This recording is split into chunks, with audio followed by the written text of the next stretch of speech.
Esse aqui é o terceiro vídeo sobre o tema pegação aqui no canal, que eu estou fazendo para debater com vocês essa questão dessa prática tão antiga, que vem antes da gente nascer, antes de eu nascer, antes de vocês nascerem, e que possivelmente vai continuar por muito tempo, né? E aí eu queria, nesse vídeo aqui, falar de um comentário muito interessante que eu recebi, acho que no primeiro vídeo da série sobre pegação, do Peter. Eu falei que inclusive ia citar pelo nome. Obrigado, Peter, pelo seu comentário muito extenso e muito pensado, embasado, que eu queria trazer aqui para vocês. Eu vou ler, né, e debater umas questões assim. Eu não sou dono da verdade, nem ninguém é, né? A gente tem uma série de questões e dúvidas e frustrações e carências, mas eu queria pensar junto com vocês esses temas todos para ver se a gente chega a alguma conclusão que não que seja certa, mas talvez a mais aceita por todos, né? E aí o Peter começou falando: a população em geral, independente de gênero ou orientação sexual, é muito marcada pelo moralismo que a sociedade impõe e acaba baseando seus julgamentos nisso. Sim, existe uma questão moralista muito grande, principalmente porque a gente está no Brasil. A religião oficial é a católica, mas tem tem outras religiões muito fortes também. E existe a culpa cristã, né? Aquela questão de culpa, que eu acho que também é comum nos países latinos, Espanha, Portugal, talvez um pouco na Itália. Culpa, moralismo, culpa e tudo que envolve sexo é errado. Nesse ponto eu concordo com ele, existe um moralismo exacerbado, sim, né? Aí ele continua: quem considera quem faz pegação um depravado, o faz por conta do moralismo. Cara, aí eu já começo a ter umas certas dúvidas. Sim, a questão do moralismo, beleza, mas eu acho que não é só isso. Eu acho que existe a palavra depravação, existe a definição do que é depravação, e existem limites do que você faz na pegação. Não estou dizendo limite de certo ou errado, estou dizendo limite para você mesmo. E eu acho que isso envolve outras questões no seguinte sentido. Primeiro, a gente precisaria definir o que é pegação. Porque quando eu comecei fazendo o primeiro vídeo, eu estava me referindo ao sexo anônimo, ao parque. Você ia ao parque e transar com a pessoa e não saber o nome, ao banheirão, ao cinemão, ao sexo anônimo. Mas assim, eu acho que tem gente que entende pegação como você ir numa festa, conhecer um cara, saber o nome dele, ir para casa dele e transar na mesma noite. Isso é pegação? Não é essa que eu estou falando. Eu estou falando o sexo anônimo, o sexo desconhecido, que para muita gente poderia ser depravação. E eu não acho que tenha tanto a ver com moralismo. Pode até ser inconscientemente, mas eu acho que é mais uma comparação entre um amor romântico e mais, digamos assim, comportado. Embora existam casais que podem estar juntos, monogâmicos, e fazerem altas depravações. Então, eu acho que as questões passam muito pela definição que a gente tem das palavras ou dos termos. No caso pegação, no caso depravação. O que é depravação para você? O cara ter um namorado e ter um relacionamento aberto e trazer, como se chama, uma marmita, é uma depravação para você? Ou é uma depravação você ir numa festa, se trancar no banheiro e dar para o cara sem saber quem ele é, porque você está drogado ou bêbado? Isso é depravação? Eu acho que a gente tem que... A conversa vem um pouco antes, entendeu? Mas aí, continuando, ele fala: quem patologiza a pegação o faz pelo mesmo motivo, que seria o moralismo. Cara, eu já discordo, porque existe patologia, né? Existe vício. A gente não pode ignorar a questão do vício, que é muito forte, né? Se a gente estivesse falando de bebida, a gente poderia estar falando o quanto é aceitável, porque a sociedade aceita a bebida. A bebida, você entra no supermercado, tem um supermercado do outro lado do meu prédio. Você entra lá, compra 1000 garrafas, transforma a sua casa numa adega e tudo bem. Você pode tomar todas as garrafas. A sociedade aceita a bebida. Você pode ficar de ressaca, fazer loucuras, contanto que você não fira ninguém, que a sociedade aceita.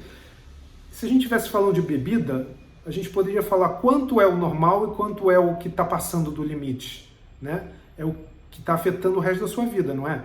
Então, assim, quando eu comecei a fazer os vídeos sobre pegação, eu estava falando dessa pegação, que é o vício.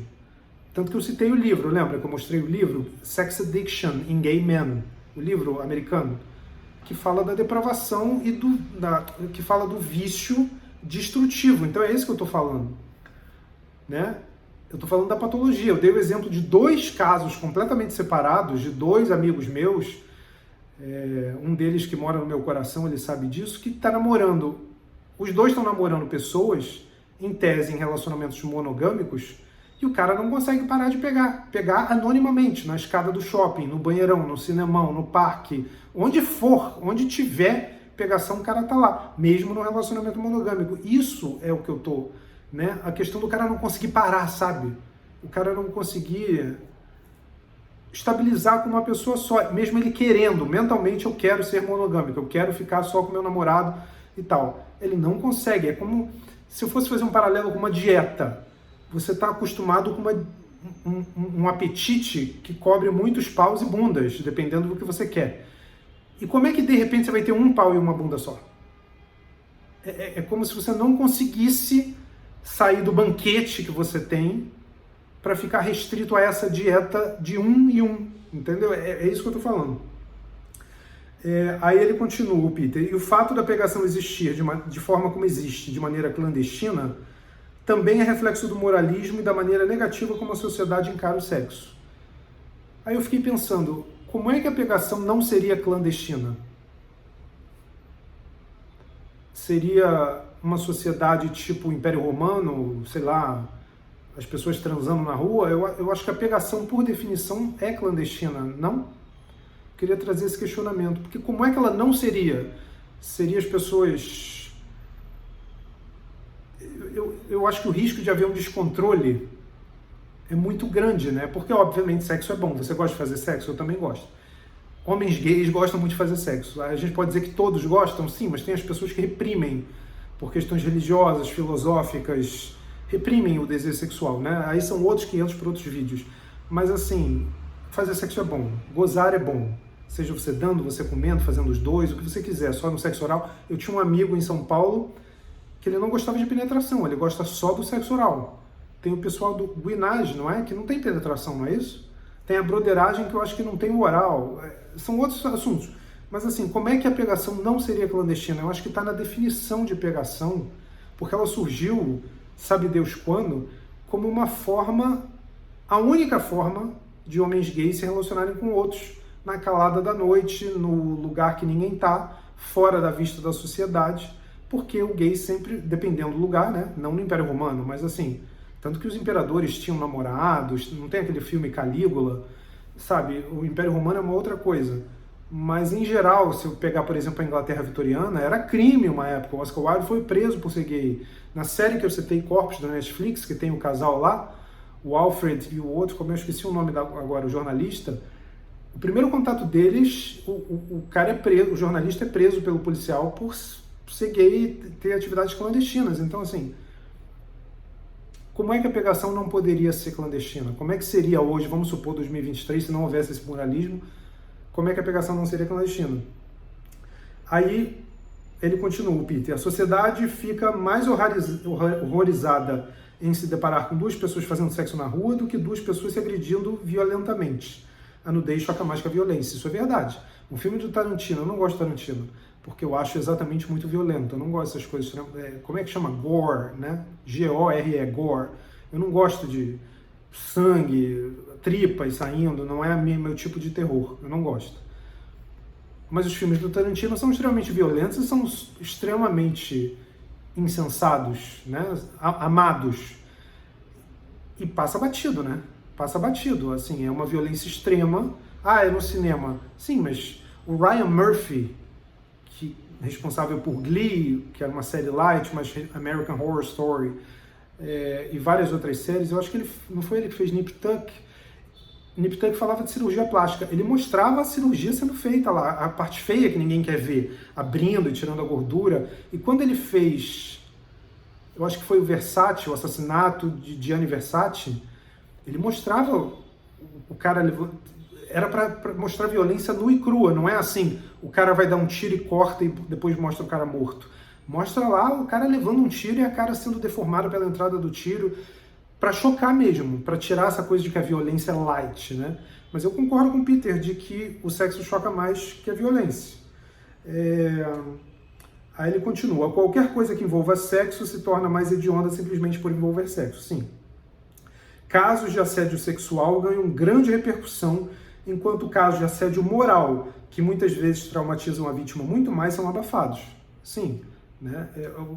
O assédio moral, ele tem uma coisa insidiosa, né? Que vai... né? Mas aí é que tá, também entra de novo na questão das gradações, né? O assédio moral, por quanto tempo? O assédio sexual, por quanto tempo? Em que circunstância? Sabe, existem... Cada caso é um caso, seria assim, você tem que avaliar. Você não pode, eu acho que é difícil a gente hoje em dia dizer que o assédio sexual teria que estar no mesmo patamar do assédio moral. Eu acho que tem, dependendo da situação, são gradações diferentes, são várias nuances, muitas variáveis, né? Aí ele continua: então eu acho que primeiro precisamos nos perguntar por que o sexo é visto sempre como um agravante, seja em situações de afeto ou de violência. Né? Ser promíscuo e viver na pegação pode ser sim resultado de algo mal resolvido na vida da pessoa, mas sempre vai ser isso? Não. Eu não acho que sempre vai ser isso, mas assim, aí a gente também entra na definição da palavra promíscuo, né? Que já é polêmica em si, porque se você pegar a definição da OMS, a Organização Mundial de Saúde, você ter 3 parceiros sexuais no ano, você é considerado promíscuo. Pô, eu tive 3 numa noite, você certamente já teve isso ou mais, né? Assim, na minha história de vida. Não hoje em dia, né? Porque eu acho que eu tô mais lento em relação a isso. Eu quero uma coisa, né? Depois que eu descobri o amor, mas isso aí, que eu fui tocado pelo amor, isso aí são outros vídeos, né? Eu já fiz vários vídeos no outro canal do amor pelo cara lá, que é um assunto que eu sempre vou trazer, o amor, o amor, o amor. Mas então, assim, a gente teria que trabalhar a definição da promiscuidade, né? Aí ele continua, que eu acho que esse é o cerne do comentário que eu queria trazer aqui, sobre ser promíscuo. Não pode ser simplesmente uma atividade que a pessoa curta muito, da mesma forma que ser maníaco por séries, maquiagem ou futebol. Cara, eu vou discordar. Sabe por quê? Porque assim, você ser maníaco por séries, maquiagem ou futebol não tem o mesmo impacto emocional, psicológico e até físico em cima de você que uma compulsão sexual, um vício sexual, entendeu? Porque, mal ou bem, a gente está misturando todas essas questões quando a gente faz sexo com uma pessoa. E também vem, novamente, a definição: sexo não é só uma parte do corpo humano que entra em outra parte. Tem toda uma questão psicológica, sexual. Muita gente trabalha as carências, as frustrações, os traumas de infância, as dores. Aí também eu poderia fazer um outro vídeo, tipo, as razões da pegação. São várias razões. A pessoa não vai fazer pegação por uma questão só. Tem a questão de você, a baixa autoestima. Você sempre querer se provar que você consegue seduzir alguém. Que você, com o corpo que você tem, ou com a idade que você tem, ou com a cara que você tem, ou com a barriga que você tem, você consegue. É uma prova constante. Né? A baixa autoestima está lá e você precisa sempre ter uma espécie de um respiro dizendo: eu consigo seduzir alguém, eu consigo ser gostoso, eu consigo que a pessoa queira fazer sexo comigo. Isso significa, né? Então, assim, pode ser uma razão da pegação. É essa constante, né? Principalmente quando o cara gay envelhece. Eu estava falando isso com um amigo meu, né? Tem um cara, né, que ele vive... Aí a gente entra também na questão da idade, no sentido de existem comportamentos mais certos para certa idade ou para outra idade. O cara com 55 anos pode ter uma vida como se ele tivesse 20, indo para boate, bebendo, se acabando e fazendo pegação como se ele tivesse 20. Aí são outros debates, entendeu? Eu acho que assim, a gente vai amadurecendo. Eu acho que tem uma questão de maturidade emocional, não só física, sabe? Não só as rugas, não só os sinais nos olhos, mas eu acho que tem uma questão de maturidade emocional. Vai perdendo sentido para você ficar indo em festas até as 6 horas da manhã, bebendo todas e transando com desconhecidos. Eu acho que, né, como eu falei no início do vídeo, eu não sou o dono da verdade, eu estou colocando umas questões aqui, né, para trabalhar com vocês. Então eu acho que é por isso que você não vê tanta gente mais velha, de 55, 60 anos, nas boates, como sempre, tão jovens, ou na pegação, você não vê, você pode ver um ou outro. Porque eu acho que também há o declínio do interesse sexual, né, que pode vir com a maturidade ou com uma questão física, você não tem o mesmo tesão que você tinha com 20 anos, né, como disse um amigo meu, quando você é homem, tem 20 anos, você tá com pau na testa, de tanto que fica duro, fácil e rápido, né, você quer quantidade, não qualidade. Então, assim, eu acho, aqui, Peter, eu vou discordar de você, que eu acho que não dá para comparar com ser maníaco por séries, maquiagem ou futebol, porque eu acho que, assim, existe um componente destrutivo na pegação, e aí é o que eu tô falando, não é uma questão de moralismo, mas é uma questão assim, qual é o limite do aceitável para o corpo ou para o psicológico a pegação, entendeu? Até quando é saudável, é tranquilo, é uma atividade como, em vez de ir na boate, pagar não sei quanto de entrada, pagar não sei quanto de bebida para conhecer alguém e transar, eu já elimino o cara do meio, né, o the middleman, como se fala em inglês, elimino o meio e vou direto pro sexo, que é o que eu quero. Né? Então, assim, eu tiro o Uber para boate, eu tiro a entrada da boate, eu tiro o preço da bebida, eu tiro ficar azarando por horas e horas. Azarando é uma palavra velha, né?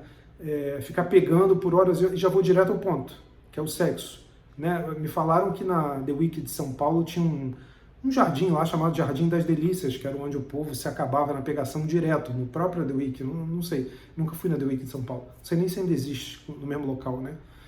Mas, assim, então eu acho que são questões muito grandes, né? E eu, mesmo se eu fizesse 10 vídeos, se eu fizesse um canal inteiro de YouTube dedicado à pegação e trabalhar isso com vocês, a gente não esgotaria o assunto, porque assim, nós somos, como eu já falei em vários vídeos, nós somos diversos, né? De diversas raízes, diversos backgrounds, diversas experiências de vida, para uma pegação. Várias pessoas têm dado depoimentos muito valiosos aqui de que pararam de fazer pegação. Tipo, um cara falou que tá namorando um cara mais velho, ele tá 3 anos e meio num relacionamento afetivo, monogâmico, e ele parou com a pegação. E ele tá super feliz. Então, assim, eu acho também, eu vou fazer um outro vídeo falando mais disso, mas eu acho que quando você realmente encontra alguém que você ama e que ama você, você não tem necessidade de outro. Né? Eu acho que é natural você... Né? Aí pode ser um outro debate, como eu falei, esse vídeo já está com quase 20 minutos, mas assim, isso pode o quê? Durar 1 ano, durar 2 anos, durar 5, durar 10, e aí você vai querer uma novidade física, você vai querer um outro pau, uma outra bunda, ou os dois juntos, e aí o seu parceiro também, porque assim, pode haver uma desigualdade, você tá super feliz no relacionamento monogâmico com um cara, e o cara te bastar emocionalmente, psicologicamente, fisicamente, e você não bastar para ele, e aí é um desequilíbrio. Então, assim, são muitas coisas, né? E aí o Peter termina dizendo assim, se a atividade da pegação chega a um ponto de prejudicar outras esferas da vida, aí não podemos negar que seja algo patológico. Mas será que muitas vezes nós estamos dando ênfase demais no ponto negativo da pegação só porque é uma atividade que envolve sexo? Então, assim, é como eu falei, eu acho que a pegação sempre vai existir. Como eu falei, a gente precisa chegar a um consenso, pelo menos, para a gente poder trabalhar aqui do que seria pegação, né? E eu acho que isso, cara, eu acho que a pegação, ela tem uma possibilidade muito grande de perder o controle, sabe? De virar um vício, e às vezes a pessoa não sabe que é viciada. Sabe, o Paulo, meu amigo Paulo, jornalista de São Paulo, me mandou uma matéria muito boa, bem trabalhada, bem pesquisada, que ele escreveu em 2019 sobre as festas de sexo de São Paulo, que são várias. Kevin, Dando, Zona, Kevinha, etc, etc, que não tem aqui, né? Acho que no Rio só tem a festa do AP, que eu saiba, do Chicão e tal, que inclusive eu acompanhei o início da festa do AP, como é que surgiu, entrevistei o Chicão na época para o Mix Brasil, quando eu escrevia lá na época do André Fischer. Mas... E aí a gente entra também em outros debates, que eu estava conversando com o Paulo sobre isso. Eu acho importante a gente debater esses temas, né? Para a gente pensar só. Não é uma questão de... Sabe, tem vários youtubers gays, comentaristas gays, que eu discordo porque eu acho que eles fecham muito uma questão. É isso... aí eu acho moralista. É isso e você não pode fazer fora disso que você é um escroto, que você é um depravado. Eu não concordo, sabe? O que eu estou fazendo aqui, o que eu quero fazer com vocês é exatamente debater esses temas junto. Né, junto, pra gente pensar junto, porque assim, os comentários de vocês são muito úteis para mim também. Você vê, eu tô fazendo esse vídeo calcado no comentário do Peter, porque foi um comentário muito pertinente, muito embasado e muito reflexivo. E eu achei que valia a pena trazer para vocês, entendeu? Então assim, as festas gays de São Paulo, ou a festa do AP e tal, tem gente que tinha uma chamada Clube dos Pausudos também em São Paulo. Tem o como é? Cabaré dos Leiteiros. Cabaré com 2 Bs, que seria de Berry Beck, né? Que é só para quem transa sem camisinha. Então, assim, a partir de que ponto é saudável e deixa de ser saudável? Né? Porque é o que eu quero terminar esse vídeo que já está enorme, daqui a pouco vocês não me aguentam mais me ouvir, com esse questionamento, que é o que eu estava debatendo com o Paulo. Até que ponto o cara tem, em inglês, a expressão point of no return, né? O ponto através do qual você não consegue retornar mais. Tipo assim, por isso que eu falei da mecânica do vício, que ele cita na matéria, que é isso. Se você usa drogas ou se você bebe álcool, você fica com um barato, né? Você fica com um buzz. Você vai precisando de mais para ter a mesma excitação, né? E isso também no sexo. Né? O cara deu um depoimento lá dizendo, quando eu tinha 20 anos, a foto de um cara nu me deixava de pau duro, excitado. Agora eu preciso levar tapa na cara, eu preciso ser penetrado com força para me dar a mesma tesão que eu tinha. Então, assim, é a mecânica do vício que eu quero trabalhar, né? Você vai precisando de mais para ter o mesmo tesão, porque o papai e mamãe seria um relacionamento monogâmico com um cara que tem um pau e uma bunda, não vai bastar para você, porque você está acostumado com aquela dieta variada e sempre nova, é sempre novo. Você vai numa festa dessa, tem sempre gente nova, gente que você nunca viu, um pau novo, uma bunda nova. Então, assim, é o que eu estava debatendo com o Paulo. Até que ponto você não consegue retornar? Né? E aí eu vou citar um filme chamado Clube do Fetiche, que era hétero e tudo, falava de um clube de sadomasoquismo, acho que em Londres. Eu vou ver se eu boto a imagem do filme aqui. Eu acho que era um jornalista que se envolvia com a dona do clube, que não sei o que, e a fantasia maior sexual dela, né, ela fazia de tudo, dominatrix, né, de couro, chicote, bem o clipe erótica da Madonna, né, aquela fase de livro Sex, que eu gosto muito, 92, né. A maior fantasia sexual da personagem do filme era estar de branco e casar na igreja virginal, né, quer dizer, chega um ponto em que aí não pode ser depravação, Peter? Você ir para uma festa dessas e dar para 25 ou dá para 35 caras e você volta para casa cheio de leite, não sabe nem de quem foi, e bebeu, cheirou, fumou e tal, não sei o que, isso não poderia ser depravação? Isso é depravação? Pergunto para você. Novamente, sem moralismo, cada um faz o que quiser, né? As pessoas são livres e nós também somos livres, mas aí também são outros assuntos. Será que muitos gays, por causa da opressão que a gente sofre da família, às vezes na família, a mãe, o pai, o irmão, a pessoa que vive com você, se você mora com a mãe, se você mora com o pai, a opressão diária, cotidiana, por anos, por décadas, desde a infância, será que às vezes não transforma a gente em pessoas que têm uma sede e assim E aí quando você está no meio dos seus, que a gente precisa desse pertencimento, né, de estar no meio dos nossos, a gente exagera exatamente porque é como se explodisse. Você está tão reprimido de um lado, reprimido, trabalho, você não pode, não sei o que, você não pode nem olhar pro cara no trabalho, porque vão fazer chacota de você, o cara vai te dar coió, dizer que você é viado, não sei o que, você não pode nem olhar. E aí, quando a gente está numa festa dessa, a gente se despiroca, assim, se larga, se arrebenta, entendeu? São vários assuntos. E desculpem pelo vídeo longo, 24 minutos, mas assim, eu queria trazer esse debate para vocês e perguntar o que vocês acham, né? São vários tópicos que eu trouxe aqui que eu vou tentar destrinchar em outros vídeos menores, né? Não vou ficar fazendo vídeo de 25 minutos. Mas eu queria introduzir esse tema para vocês e perguntar o que vocês acham disso tudo.